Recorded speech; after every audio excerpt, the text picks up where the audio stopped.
बिस्मिल्लाहिर्रहमानिर्रहीम। जैसा कि पिछली वीडियो में मैंने बात की थी आपसे वर्ब के हवाले से, ये जुमले का जो चौथा हिस्सा था वर्ब जिसको फ़ेल कहते हैं, उसकी डेफिनेशन, उसके सेंटेंस के हवाले से बताया था। एक्शन वर्ब के हवाले से बात की थी। फ़ेल की अक़साम, जिसमें दो किस्में मैंने बताई थी कि हम दो किस्में जो कि ऑब्जेक्ट और सब्जेक्ट के लिहाज से फ़ेल की दो किस्मों के बारे में बताऊंगी, वो ये हैं। फिर जो मज़ीद किस्में हैं वो ये हैं। आज इंशाअल्लाह ताला हम जौन सा है वर्ब की जो फ़र्स्ट किस्म है, जो फ़र्स्ट काइंड है, उसके बारे में बात करेंगे। अब जो फ़र्स्ट काइंड है उसका नाम है इंट्रांजिटिव वर्ब। इंट्रांजिटिव वर्ब को मैं उर्दू में कहूँगी फ़ेल लाजिम। अब इसकी डेफिनेशन क्या है? The verb which does not require an object to complete its sense is called an intransitive verb. वो वर्ब जो कि जिसको ज़रूरत नहीं होती एक ऑब्जेक्ट की, यानी एक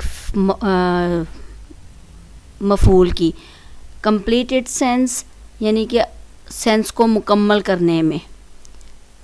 वर्ब जिसको ज़रूरत नहीं होती ऑब्जेक्ट की, जिसने सेंटेंस की सेंस को कंप्लीट करना है, उसमें उसको ऑब्जेक्ट के बगैर ही वो सेंस को बता देता है कि जी समझा देता है, या समझ में वो सेंटेंस आ जाता है, वो हमारे पास इंट्रांजिटिव वर्ब कहलाएगा। एक इसकी तारीफ़ ये हो गई। अब जो दूसरी तारीफ़ है वो फ़ेल जो मफ़ूल के बगैर भी जुमले को मुकम्मल कर दे। अब मफ़ूल कहते हैं ऑब्जेक्ट को, मैं पीछे बता चुकी हूँ। दूसरी ये हो गई। तीसरी हमारे पास आती है a sentence with an intransitive verb only has a subject and a verb. एक जुमला जो कि इंट्रांजिटिव वर्ड के साथ है, उसके साथ कनेक्टेड है, वो हमारे पास उसमें सिर्फ़ और सिर्फ एक वर्ब होगा और जो कि एक फ़ाइल होगा, सब्जेक्ट होगा। This subject is the person thing that is doing the action. जो फ़ाइल है, जो सब्जेक्ट है, वो या तो कोई शख्स होगा या कोई चीज़ होगी जो कि कोई ना कोई एक्शन हमें करके दिखा रही होगी। अब जो तीसरी डेफिनेशन ये हो गई। अब चौथी डेफिनेशन हमारे पास आती है फ़ेल लाजिम ऐसा फ़ेल होता है जिसमें मफ़ूल का आना ज़रूरी नहीं होता, यानी जिसमें मफ़ूल की ज़रूरत नहीं होती। अब चौथी डेफिनेशन ये हो गई। अब पांचवी हमारी, यानी एक ही बात सारी डेफिनेशन में है कि मफ़ूल जिसमें मफ़ूल की एग्जिस्टेंस नहीं होती, मफ़ूल की ज़रूरत नहीं होती। A verb which has no object to receive the action को वसूल करने के लिए वर्ब जो कि नहीं रखता, मफ़ूल जो कि ऑब्जेक्ट नहीं रखता, वो हमारे पास इंट्रांजिटिव वर्ब कहलाएगा। एक हो गई ये। ऐसा फ़ेल जिसके लिए फ़ाइल की ज़रूरत होती है। File means subject. ये मफ़ूल के बगैर ही पूरा मफ़हूम वाज़िया कर देता है, यानी ये ऑब्जेक्ट के बगैर ही पूरा हमारे पास एक सेंस समझ में आ जाती है। अब जुमला किन तीन चीज़ों से बना होता है? एक होता है सब्जेक्ट, एक होता है वर्ब, एक होता है ऑब्जेक्ट। अब जो इंट्रांजिटिव वर्ब है उसकी शक्ल इस तरह की होगी, यानी सब्जेक्ट प्लस इंट्रांजिटिव वर्ब। एक तो एक्शन वर्ब होगा, और हमारे पास अगर इंट्रांजिटिव वर्ब है तो उसके साथ हम ऑब्जेक्ट को नहीं लगाएंगे, उसकी इस तरह उसका एक किस्म का कुलिया होगा। ठीक है, एग्जाम्पल्स देख लेते हैं। हमारे पास फर्स्ट एग्जाम्पल है ही स्लीप्स, वो सोता है। अब ही हमारे पास सब्जेक्ट हो गया, इसका कनेक्शन इसके साथ है, और आई भी हमारे पास आ जाएगा स्लीप्स। इंट्रांजिटिव वर्ब हमारे पास आ जाएगा स्लीप्स। सना इज़ स्माइलिंग, सना मुस्कुरा रही है, स्माइलिंग आ जाएगा इंट्रांजिटिव वर्ब। शेरी स्लीपिंग, शेरी सो रहा है। द सन राइजेस, सूरज निकलता है। द डॉग बाइट्स, कुत्ता काटता है। शी इज़ ईटिंग, वो खा रही है। द गर्ल सिंग्स, लड़की गाती है। द डॉग्स बार, कुत्ते भौंकते हैं। द लायन रॉर्स, शेर दहाड़ता है। और लड़का हंसा। दी बॉय लाफ्ड, लड़का हंसा।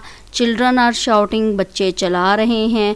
अब इसमें हमारे पास आ जाएगा ये shout, sleep, smiling, sleeping, rises, bites, eating, sings, bark, roars, laughed, shouting. ये सारे हमारे पास आ जाते हैं जी इंट्रांजिटिव वर्ब। ये अपने फ़ाइल, अब फ़ाइल हमारे पास ये जो स्टार्ट के होते हैं, सब्जेक्ट जौन से हैं वो हमारे पास आ जाएंगे ही, सना, शेरी, son, dog, she, girl, dogs, lion, boy, children, इनको चाहते हैं। इंट्रांजिटिव वर्ब यानी ये पूरी लाइन किसको चाहेगी, इस पूरी लाइन को, इनकी मदद से ये कंप्लीट हो जाएंगे सब्जेक्ट की मदद से, मगर इनके साथ ऑब्जेक्ट यानी मफूल का होना ज़रूरी नहीं, क्योंकि ये मफूल के बगैर ही जुमले को मुकम्मल कर देते हैं।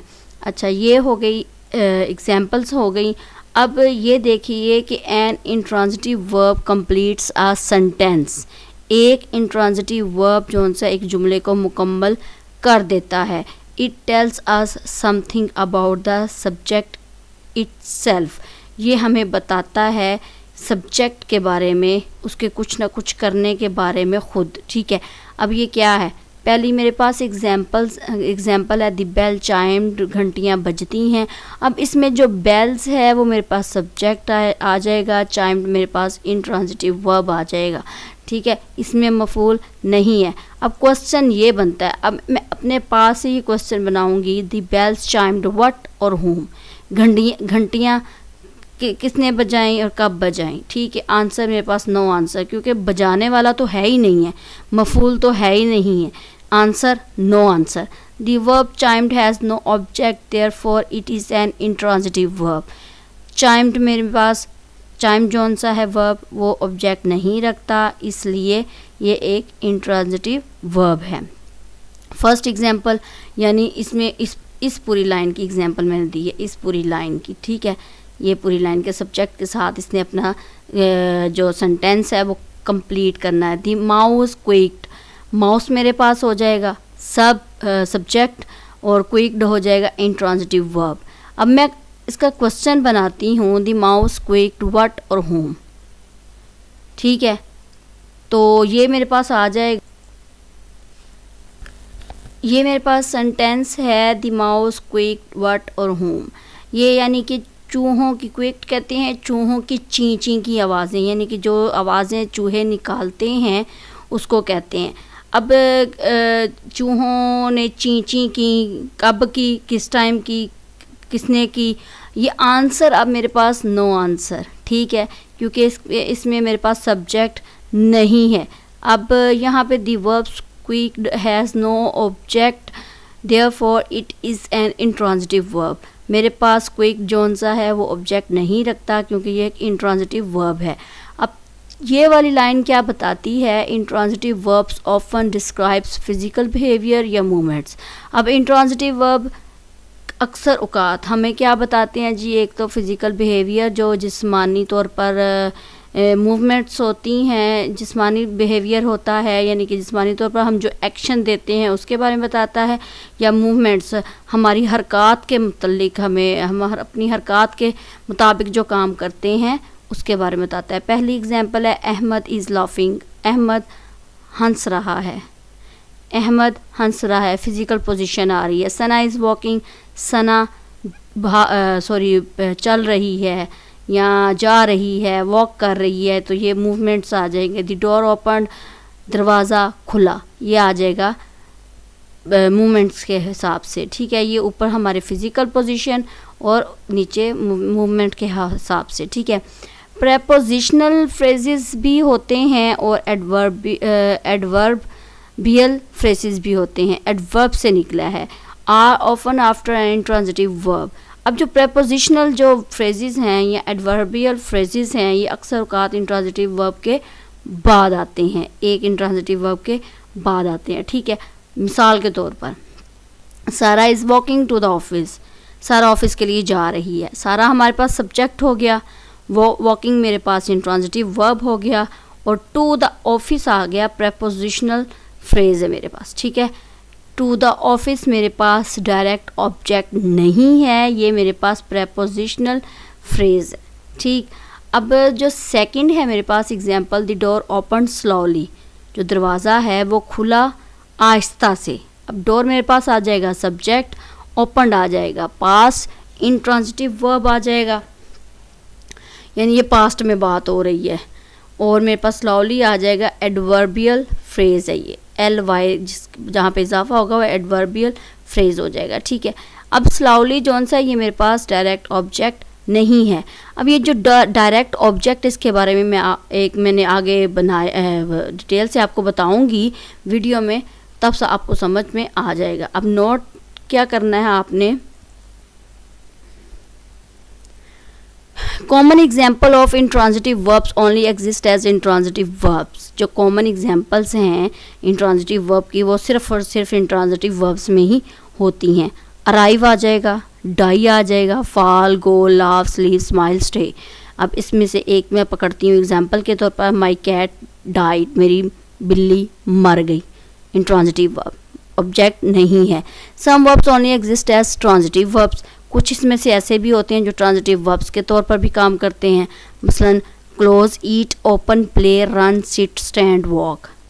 अब इसमें मेरे पास एग्जाम्पल आ जाएगी, I am eating a sandwich. ठीक है, I am eating a sandwich, I आ जाएगा मेरे पास सब्जेक्ट, ईटिंग आ जाएगा ट्रांजिटिव वर्ब के तौर पर आ गया, और सैंडविच मेरे पास आ जाएगा ऑब्जेक्ट के तौर पर। ठीक है, अब यहाँ पे देखें, माना कि ईट एक इंट्रांजिटिव वर्ब है, इंट्रांजिटिव वर्ब आ जाएगा ईट। ठीक है, माना कि ईट एक इंट्रांजिटिव वर्ड है, मतलब मैं इसके एग्जांपल लेती हूँ, आई एम ईटिंग, इसके साथ ऑब्जेक्ट नहीं है, लेकिन ये ट्रांजिटिव वर्ब के तौर पर भी इस्तेमाल होता है। अगर मैं इसके साथ इसका इजाफा कर दूँ ए सैंडविच ऑब्जेक्ट का, तो मेरे पास आ जाएगा ट्रांजिटिव वर्ब के तौर पर। अच्छा जी, ये था मेरे पास इंट्रांजिटिव वर्ब के हवाले से फ़ेल की पहली किस्म। इंशाल्लाह ताला नेक्स्ट वीडियो में फ़ेल की दूसरी किस्म लेकर आऊँगी, जिसमें वो बताऊँगी जो कि ट्रांजिटिव वर्ब होगा, उसकी डेफिनेशन, उसकी एग्जांपल्स, और साथ डायरेक्ट ऑब्जेक्ट क्या होता है और इनडायरेक्ट ऑब्जेक्ट को हम किस तरह इस्तेमाल करते हैं, वो भी इसी में आ जाएगा। थोड़ी सी वीडियो लंबी हो जाएगी, बोर मत हो जाइएगा, और नेक्स्ट वीडियो तक फिर मिलेंगे। मेरे चैनल को सब्सक्राइब करना ना भूलिएगा। अल्लाह हाफिज़।